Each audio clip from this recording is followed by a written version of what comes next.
नितोग पे नेल दाड़ेयाñ कान ताबोना आपे लगन धरा कमेंट ताबोन पे किछु अक्तो बखरा लाइव सेटर हुई आकना माना खज दो बई डिक्लेयर का एंते रहो टटका गे सेटर हुई आकना अक्तो को उनका बाय नाम साबितोग कना ओना खातिर नितो अक्तो नाम आकान रे लाइव इन हेज आकना निया मांग रे फेसबुक रे हेज ᱧᱚᱜ लेना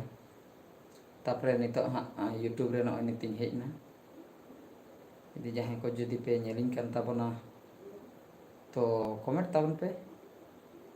मिट्टे अपडेट इन बड़ा हचो पे ताबोना किछुगान जॉइन बड़ा पे लिया पे ताबोना ओना अपडेट चेक खातिर हाँ लाइव इन हेज आकना ओना कारण इन लिया पे ताबोना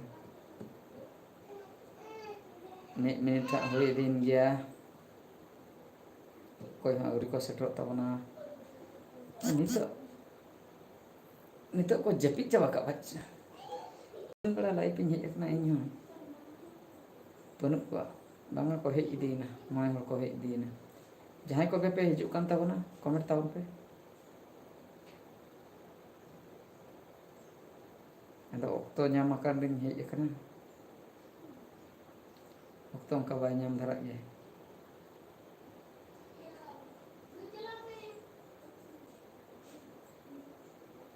तो हेज इदीना को 24 लोग को जॉइन इदी किया मसे कमेंट गत पे करण टुडू हाय दादा हाय जोहार के और तेहे लाइव पे हेजना कारण दो मिटन गया तो गपा हाँ बांगरी पुसी से मिट प्रोग्राम इन चला कना सिरा सही को मेता कना तो ओंडे स्टेज प्रोग्राम मेना का ओंडे किछु गान को चला कान गया उनका आर्टिस्ट को हाँ डांस कंपटीशन मेना का इवनिंग टाइम रे हाँ चला हुई कना बांगरी पुसी सुर 5-6 किलोमीटर गान हुई पाले भीतर से इन 6-7 किलोमीटर सिरा सही और गपा मिट एल्बम रिलीज कना पुइलू पहल प्रोडक्शन रे जहां को जदी बांग पे सब्सक्राइब का तावन पे कोलकाता कुदबिली हाँ गोपीनाथ मुर्मू तकिना सेरेन सगुन और दीपा तकिन हाँ किन कराव का कास्टिंग रे और इना डायरेक्शन ते तो अड़ी नपाय सेरेन में अड़ी नपाया निहते पे कुसिया मितन आस मेना एंते रहो नेल तापन पे मॉर्निंग टाइम रे रिलीज है मैक्स गेमर सॉन्ग हाय मैक्स गेमर सॉन्ग दादा जय बाबू ऑफिशियल हेलो दादा हेलो जंपा जली जोहार के दादा चे लेखा मेनामा नपाय गे मिनाኛ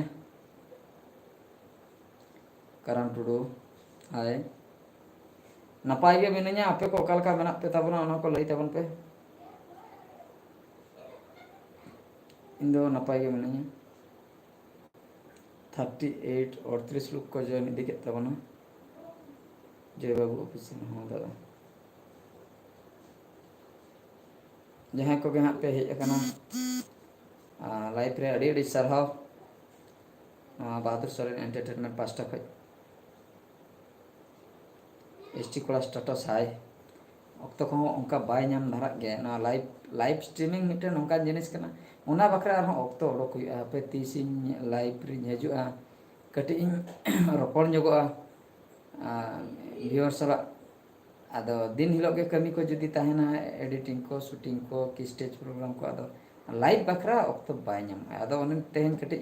उहर हेनते हापे तेहन दो लाइव इन हेजन नियम मांग रे फेसबुक रे नासना इन हेजना तापरे ना यूट्यूब रे अच्छा सुनील टुडू एसर गोंके नपाय गे जय बाबू ऑफिशियल आले तो नपाय गे अच्छा अड़ी सर हेमाल मुर्मू जोहार गे दादा जोहार गे पितो टुडू हाय दादा अड़ी सराव संजीत हंसदा ऑफिशियल उकारे दादा ओड़ा रे मेना कदि냐 अतु रे मंगल हेम्ब्रम लाइफस्टाइल बांग्ला तकिन ओलका बइन पढ़ाव दाड़ा कना अड़ी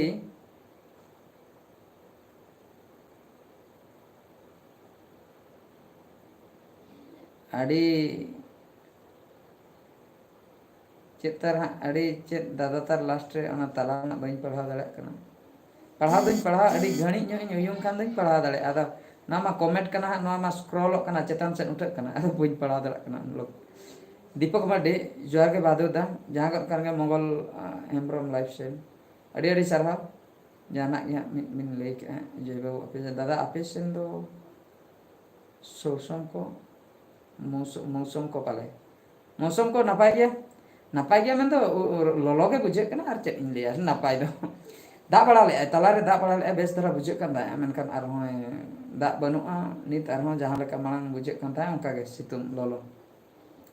SSR ब्लॉगर 0.2 जोहार के दादा जोहार के HB ऑफिशियल इन दो मौज के मिने अड़े अड़े चढ़ा तलवा टुडू जोहार के दादा जोहार के श्याम चरण सोरेन जोहार के बहादुर बाबू चेक तरकिन ऑल या नसना की पढ़ाओ ले ओका inter message ST class status 143 दादा बांग्रे पुसी सेन 30 में हिजुक कना गापा चला कना गापा इवनिंग रे सिरासाही जो बांग्रे पुसी सुरे मेटा अतु हेना सिरासाही ओना अतु हाँ चलाव हुआ डांस प्रोग्राम गापा इवनिंग रे मेना आदो हाँ कटी को नेवता ᱧᱚᱜ का ले हाँ चलाव ᱧᱚᱜ हुआ गापा गापा इवनिंग रे 19 तारीख इवनिंग अड़ी अड़ी सरहाव सनम को जहां को गे हाँ लाइव रे पे हेज कान ताबोना तो लगन लगन धरा कमेंट ताबन पे चेक को रपड़ बड़ा आबन इना के अड़ी घणी लाइव रे दुड़ हो बोरिंग गे बुझे अड़ी घणी अड़िस के बुझे उड़ीसा बायर 2.0 बापा सर हत्ती तो ओकाशन रे मेना बाप रे उडी उडी इंपोर्टेंट क्वेश्चन तो हत्ती कथा चे इन लिया बरिपदा बाजार रे तरुप में उडुक लेना तरुप में उडुक लेना दाना बड़ाए ताहे ट्रांकुलाइज करते उनी हा को साब का दिया बंदूक ते को टुटी के ना ट्रांकुलाइज को तो इंजेक्शन को एमा को दो ना जो बेहोश इंजेक्शन जो साब करते जनता भीतर को दो का दिया ओना ओंडे खय हो घाव घाव कना पूरा गेगर सनाय कना तो तरुप जखन बरपदा बाजार चेतान रे हेज कते दाना बड़ा के हार हती तो चे हती मा गोटा टोला पासे गोटा आगे को दानान कना ओको ठेलावते हम बाम सहा दाड़ाय उन मारंग जंतु माने आले से रे को पेरे अकन के आर चे इन लिया सुनील टुडू सर जोहार के दादा अगना कॉमेडी वीडियो को अडी जकास अडी नपाय के बुझ अडी अडी साराव पीतो टुडू दादा आपे से दो वोट हुए ना चे बांगे औरी के जून 1 तारीख नॉय हाँ तेज में 18 तारीख और 12 दिन जून 1 तारीख हुआ श्यामचरण सोने बहादुर बाबू जोहार के जोहार के जिया बाबू ऑफिशियल दादा बीटी तो ओका खेल बड़ा है बीटी तो खेल बड़ा है बाहर से खेल बड़ा है नितो खेल टाइम ते नितो उनी अगुयम जदि रागाय आई आई बांग डिस्टर्ब दरकार आई तीन जोखा खेल है बाय साम हचाय और सेता बेड़ा कटी हेमे हचाय सेता बेड़ा अयुब बेड़ा दिन बेड़ा तो खेल है आदो बासा बाय साम हचाय रगी है खेल को जोखा गहड़ बड़ा दो हेमाल मुर्मू दादा हिली और बेटी चेक लेका मैं नपाय के झोतो के नपाय के मेना ले आदो लोलो के बर्ती धारा बुझे कना और हड़ को दो बेस के मेना ले नपाय के हेमाल मुर्मू अच्छा अच्छा चाबान तकना तो अड़ी सरहाव जहां को के पे जॉइन का और दूसरे लई को उनका के गपा स्टेज प्रोग्राम मेना सिरासाही अतु रे बांग्री पुसी जपा जहाँ 6-7 किलोमीटर भीतर से तो ओंडे सेन हुई कना स्टेज प्रोग्राम डांस कॉम्पिटिशन मेना का इन हलाते बिटी तिकिन हो इन एल्बम रिलीज कना कोलकाता कोदबली पुइलू पोहल प्रोडक्शन कटे सब्सक्राइब का तान पे नवा चैनल कना आदो कोलकाता कोदबली टाइटल गोपीनाथ मुर्मू तिकिन सेरेंज का ओना दो पे आंजम बड़ा का गया पाले सगुन और दीपा तिकिन स्टार कास्ट मेना किना इया डायरेक्शन ते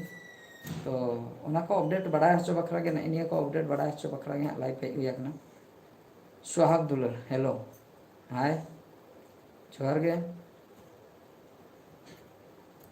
दादा बेटी अगुई बिन से लाइव रे को जब ऑफिशियल थिकिन की लई के उनी अगु दो गानक के कने सुर रे बनुया उनी आले आरहों गिद्रे मेना को गया से इन दादा तो करिन उनको चला उनी खेले हानते रहने संगीत रहना बाहर पास्टर और नोडे उनी जदि अगु हुआ ना जो नाते रे हेना का जहां कंप्यूटर सेटअप नोते रिन दो का ना माउस को गहड़ तो पाच चबे मिद धाय साब माने अदो बाय अड़गाय छोटराय बास्के जोहार के नौका के कुरुमुटु चलू हुई अपना कुरुमुटु चलू हुई अपना चास बराबर छुटो हुई अपना आर चेक बन चिके बाम छुटे खान जमा बाम ᱧᱟᱢ ओना खातिर छुटो हुई अपना तो जय बाबू ऑफिशियल अच्छा दादा जय बाबू ऑफिशियल अड़ी मौज के दादा कॉमेडी वीडियो अड़ी अड़ी साराव कुसी का अबिन अड़ी अड़ी साराव तो ठीक गया सनाम को तेहना रपड़ दो निके के रपड़ मा ताहे को गया एंते रहो अक्तो को ᱧᱟᱢ खान आर हो लाइव रे हिजुआ आर किछु 7 दिन गान परे तो लाइव रे दिन हिजु हो बाय संभव कना 10 मिनट हुएन गया तो तेहन दो निके के माइन खान जोहार गे तबे